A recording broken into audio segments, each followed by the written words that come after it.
Welcome back to the People Track. Our next presentation is one that I'm very excited about, and I would like to bring to the stage Alison Wyrick for what is sure to be an exciting conversation. Please be sure to put questions for her into the Q&A box. And Alison, welcome. Thank you for joining us at Type 2021. The floor is yours. Thanks, Sarah. So I'll go ahead and share my screen with everybody.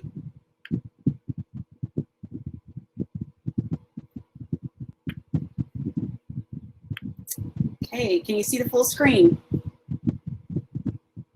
Yes, everything is great, Alison. Thanks, Sarah. Okay, so we'll go ahead and get started. All too frequently, we tend to hire or surround ourselves with people who are just like us. And it's easy to see how this happens because for most of us, our Rolodex is heavily weighted towards people in our industry or in our inner circle. And that usually makes them easier to hire. But what happens when you purposely form a team full of people with different backgrounds, different educations, and different experiences? Usually, you get teams who are more productive, more persuasive, and come up with better ideas. The title of this talk is Out on the Edge: How to Embrace Unique Differences to Build Both Yourself and Successful Teams. But really, even though I wrote the title, I actually think the name is too long. I think it's too much. So I've decided to rename my talk, and I've got a shorter version that I think encompasses everything that you'll learn today. And the new title is How to Be a Misfit. So you'll leave today hopefully having learned 3 reasons why it's critical to embrace unique differences when forming teams. And my hope is that you'll learn to live by the mantra that magic happens at the confluence of disciplines. So about halfway through last year, after a whirlwind, a couple of months, I had a conversation with a couple colleagues about rebuilding team morale. Our team was in need of a boost, and the conversation led to the creation of the GE Additive Podcast Club. It's kind of like a book club, but instead of reading books, we listen to podcasts. It's actually easier than a book club. So I set up a Yammer group, and I sent out invitations to find others like me who enjoy listening to spoken word to learn. And the response was positive. We had over 25 people sign up almost immediately. And the first podcast that we selected to listen to was NPR's How I Built This. And the first episode we chose was on Sarah Blakely. She's the founder and CEO of Spanx.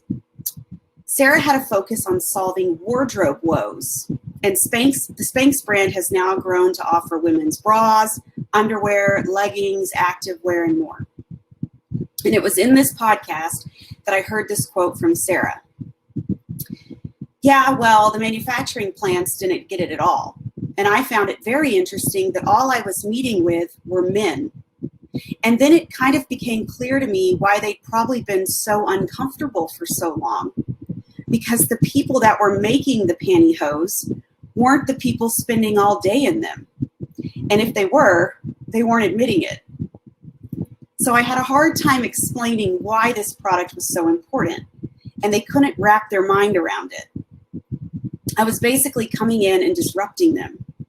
An entire industry had been looking at something in one way, and they were on a decline year after year. And the things I heard were, well, honey, if it's such a good idea, then why hasn't someone else already done it?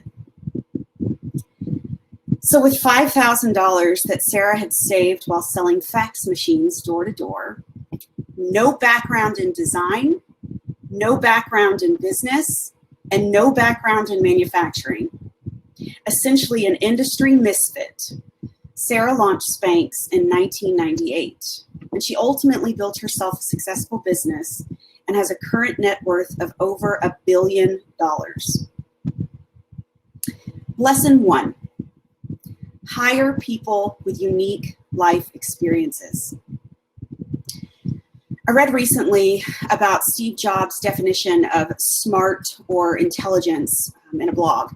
And he stated that we've grown accustomed to defining intelligence as a combination of high IQ and high EQ. And these are mostly characteristics that we're born with, which is convenient. We can blame our lack of success on our bad luck. And there is some truth to that. Research does tell us that high IQ is a reasonable predictor of financial success. However, we know it may not be entirely true. We all know plenty of high IQ individuals who lived modest lives and plenty of wealthy people who aren't geniuses. So according to Jobs, it's all about having unique life experiences. And it makes sense. There was a study done a few years ago that concluded that openness to experience was the best predictor for job performance in situations or roles requiring creativity, which is every business's bread and butter, especially in industries like our own. But here's the catch. If you want to be truly smart in today's professional world, I believe there is value in having experiences that few others in the tribe have. That is how you learn to see things in new ways. I recently shared with my current boss that I felt like I was different from everyone on our immediate team.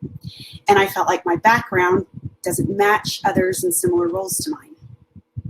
Basically, I felt a little bit like a misfit. And his reply to me that stuck with me was, "That's your superpower, Allison. Embrace it." So my advice for those who are looking to hire people with a high probability for success in this industry is to seek to hire people with lots of unique experiences and value their skills no matter where or how they were developed. And my advice for those who are searching for work in this industry is to both seek those new experiences and embrace the ones that you've had so far in life. I actually started my career as a flight attendant, and many, if not most, of my unique life experiences come from travel. And I remember my first boss, when I came back to the US, told me, while I was attempting to negotiate a pay raise, that my 4 or so years overseas didn't count towards my work experience. And I smiled and politely disagreed with him because I knew confidently that the years that I'd spent traveling translated in many ways. Now, both travel and living as an expat are wonderful learning experiences. So I want you to think about, what are your unique life experiences? Can you list them? Would you like to add to that list? So we'll start with an exercise to help you brainstorm. So hopefully if you're nearby a pen and paper, grab a pen and paper, pull out your cell phone and your notepad, and write this down. If you could take 1 year off from work to work on something that isn't important, but it's interesting to you, what would it be? Once again, if you could take 1 year off of work to work on something that is not important, but it's interesting to you, what would it be? Think about that. Doing something new or something different is what takes you out of your comfort zone, and it's what takes you out on the edge. And out on the edge is where you find and build those new life experiences. And the more you experience in life, the more you have to offer to others. One of my favorite quotes is by Kurt Vonnegut, and it's, "Out on the edge, you see all kinds of things you can't see from the center. The big, undreamed of things. The people on the edge see them first." This leads us to lesson 2. Let newcomers take a shot and beware of the smoke of nostalgia. So while flipping through Netflix options over Christmas break a few years ago, I came across a documentary called The Pixar Story, filmed in 2007. And it tells the story of the origins and accomplishments of the world's most successful computer animation company, as well as the transition from hand-drawn animation to computer-generated imagery, or CGI. And the key thing that I learned about Pixar is they promoted the use of new directors as well as outside directors on various films. So after 3 successful films by the initial director John Lasseter, which were Toy Story, A Bug's Life, and Toy Story 2, Pixar decided to provide the opportunity to a new director, Pete Docter, to help develop its 4th hit, Monsters, Inc. Monsters, Inc. ended up bringing over $60 million opening weekend, making it the most successful film for Pixar at the time. Pixar then invited another new director, Brad Bird, to join the team as their first outside director to develop the 2004 hit, The Incredibles. And per the documentary, quote, anyone with 4 hits in a row would normally not be open to change. Pixar was different. Not only did Brad develop Pixar's next big hit, but he brought in new perspectives as well. One of my favorite quotes from the documentary is, once we brought Brad into Pixar, we were all learning again. There's another story I heard recently that highlights the value of giving newcomers a shot. Some of you might have heard it. It's been popular online lately, and it's about Richard Montañez and his story. So Richard grew up in Southern California, and he shared a 1-bedroom living space with 14 other family members. And he couldn't speak English very well, so he dreaded going to school every day. And by 4th grade, he had dropped out.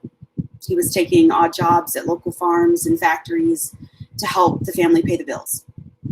And a few years later, a family friend let him know about an opening as a janitor at a Frito-Lay factory nearby. And at $4 an hour, the pay was more than he had ever made, and he made it his mission to be the best janitor that Frito-Lay had ever seen. And he learned about all the company products, the manufacturing processes, and even shadowed salesmen on sales calls when he was able to. And in the mid-1980s, the CEO announced a new initiative to all 300,000 employees to try to help boost the struggling business. And the call to action was act like an owner, to try to empower the employees to work more creatively. Richard heard this, and he called the office of the CEO. After learning that Richard was the janitor of the Rancho Cucamonga plant and feeling inspired by his braveness, the CEO asked Richard to prepare a presentation for a meeting a few weeks later. So after a couple of weeks of preparation, Richard walked into the boardroom to share what he'd learned about Frito-Lay. He said, I saw there was no product catering to Latinos. On the sales trips that he'd shadowed, he saw that the Latino neighborhoods had Lay's, Fritos, Ruffles, and Cheetos always stocked right next to a shelf of Mexican spices. But Frito-Lay offered nothing hot nor spicy. And he thought the Latino market was ready to explode. And he knew how Frito-Lay could capitalize on that opportunity. Inspired by elote, which is a Mexican street corn covered in spices, Richard had developed his own snack. And he pulled out a bag of Cheetos covered in his spices, and the room went silent.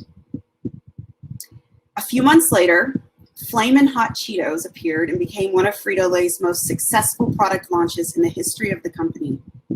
Richard became a vice president, and Flamin' Hot Cheetos is now a $1 billion product line. If you've heard of the author Malcolm Gladwell, you may have heard about the curse of knowledge. I first heard about the curse of knowledge in a book, highly recommended, by Chip and Dan Heath, called Made to Stick. And the following is an excerpt from the book.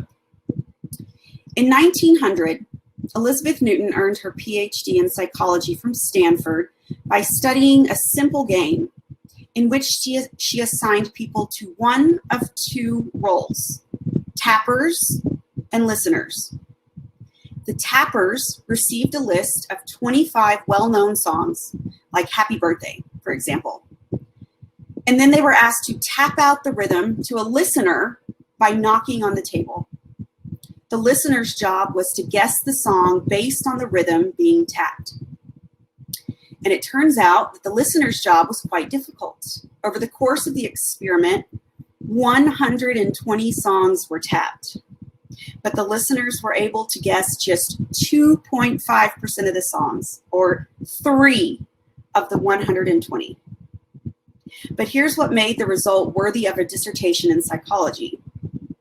Before the listeners guessed the name of the song, Newton asked the tappers to predict the odds that the listeners would guess correctly. The tappers predicted 50%, or 1 out of 2 times. But the tappers only got their message across 1 time in 40, when they thought they would get their message across 1 time in 2. Why? Because when the tapper taps, she's hearing the song in her head. Try it for yourself. Tap out a song. It is impossible to avoid hearing the song in your head. Meanwhile, the listeners can't hear the tune. All they hear is a bunch of disconnected taps, like a bizarre Morse code. So the tappers were flabbergasted. Isn't the song I'm tapping obvious? The problem is the tappers have been given knowledge, in this case the song title, that makes it impossible for them to imagine what it's like to lack that knowledge. When they're tapping, they can't imagine what it's like for the listeners to hear isolated taps instead of the song. This is the curse of knowledge. Once we know something, we find it hard to imagine what it was like to not know it. It becomes difficult for us to share our knowledge with others because we can't readily recreate our listeners' state of mind. Now, we often hear the need to unlearn manufacturing in order to relearn additive, or we need to unlearn design roles in order to relearn DFAM. And this idea, the idea of the curse of knowledge, is everywhere in our industry. You know, reversing years of daily immersion is as impossible as unringing a bell. And really, there are only 2 ways to beat the curse of knowledge. The first is to not learn anything at all. And the second is to take your ideas and transform them. And this transformation of ideas can be done through people. People with fresh minds and fresh perspectives. So here's my challenge for you. Find those with fresh minds. Invite them in. If you're responsible for hiring, seek to build a team that consists of some with the direct experience you're looking for and some without. Create opportunities for those people to meet each other. Then step back and let them thrive.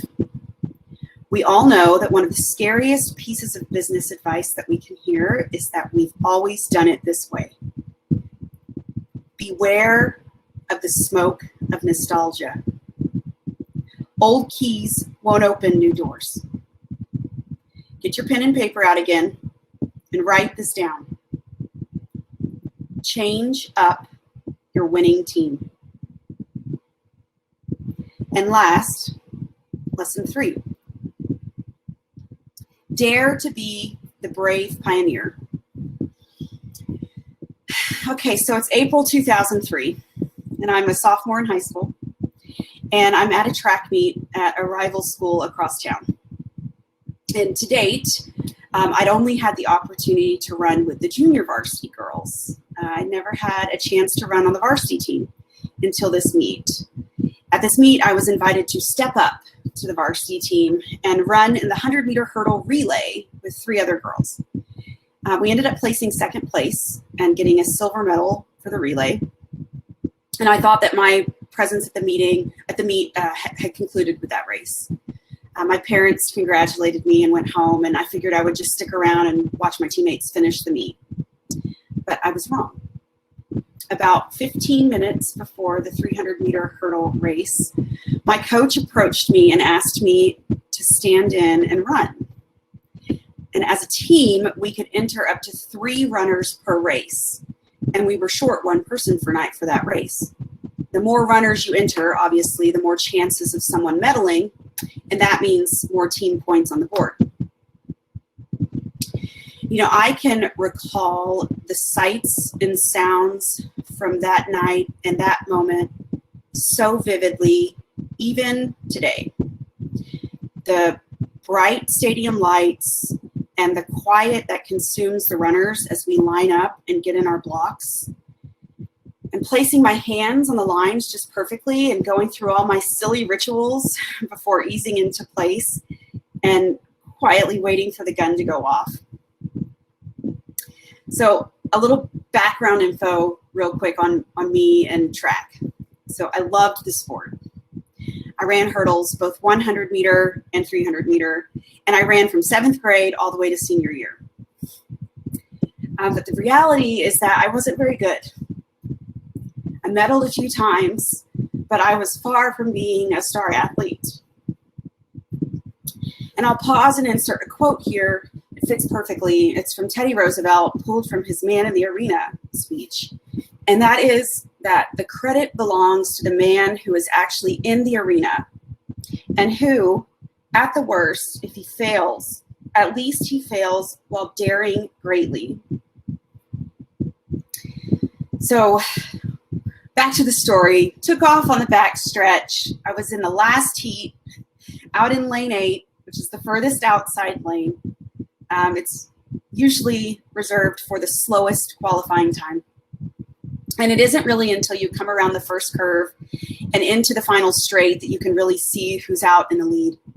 And I don't really remember much else from the actual race. It's been over 15 years now. But I do remember my teammates standing on the curve rooting me on. And I always seem to lose momentum and burn out coming around that final curve. So anyway, I came in dead last. I was a solid 6 or 7 seconds after the 7th place runner in my heat. I had to have been at least a full hurdle behind her. But you know what? I also ran a PR, a personal record. It wasn't just my greatest race that year. It was my greatest 300-meter race ever. And I was absolutely terrified to run this race. But I stepped up to the challenge knowing 100% that I was going to lose. I knew I would come in last place. But I was also so excited. And I remember calling my parents and telling them, quick, you must come back now and watch. I was really just so grateful for the opportunity to race against the best, the varsity girls. I was terrified, but I was grateful. So remember, the most important thing you can do is show up. Be brave, be pioneering, and show up, even if you feel the odds are against you. If you ever find that you're doubting yourself, your ideas, your capabilities, remember this story. Think of me coming down that final straight all by myself in last place, but with a huge smile on my face, because I knew I had done the very best I could, and I knew I'd stood up for myself and I'd stepped up to a challenge. I'll close with a story, again, of Pixar's head animator, John Lasseter. Lasseter managed to convince his bosses to let him create an experimental short film made solely with computer animation. After spending almost a year working on the film, it came time for him to screen it for Disney executives. They hated it. At the end of the screening, the top executive asked Lasseter if this new computer animation would make it faster or cheaper to produce films than traditional animation. And the answer to both questions was no. Then the executive said, so why would we ever do this? Less than an hour after that meeting, Lasseter was fired from Disney. This story illustrates an important lesson, that the interests of the industry will likely be very different from your own personal interests. But that doesn't mean that your interests are wrong. The Disney executives didn't care about changing the status quo unless it was going to make their products faster or cheaper. They didn't want to see the future possibilities of this new path because they were comfortable dominating the animation industry at the time. Lasseter, however, wanted to experiment, to push the boundaries, and to forge his own path. His interests didn't align with his industry's, and he was willing to find his own way. And ultimately, his interest wound up revolutionizing the industry as a whole, and it was Disney who had to play catch up to him when Disney eventually acquired Pixar a few years later for around $7 billion. So for those of you interested in finding your way in additive, but you feel like you're a bit of a misfit, or you're out of place, or you're underqualified, or you're less than perfect, just know that you'll face adversity from your team, your leadership, your family, your friends, maybe even your customers. But I challenge you, get in the arena. Dare to be the brave pioneer. So to wrap it up, here's a stat that might surprise you. By the end of this year, it's likely that 75% of you will be in a new or different role than the one you're in now. Change is inevitable, and our teams are going to continue to become more and more diverse. But remember, that's a good thing. Okay, one more quick exercise. Grab your pen and paper one final time, and I want you to brainstorm 3 things that you're not, and list why this makes you proud. 3 things that you're not, and list why this makes you proud. Then I want you to save that piece of paper and pin it up somewhere where you can see it, and keep doing what you're doing. Because remember, often people reject that which is unknown or imperfect to them. However, it is the imperfect that astonishes us and attracts us. When we look at a tree, we don't think the branches should all be the same length. Instead, we think, look how strong that tree is. Thank you.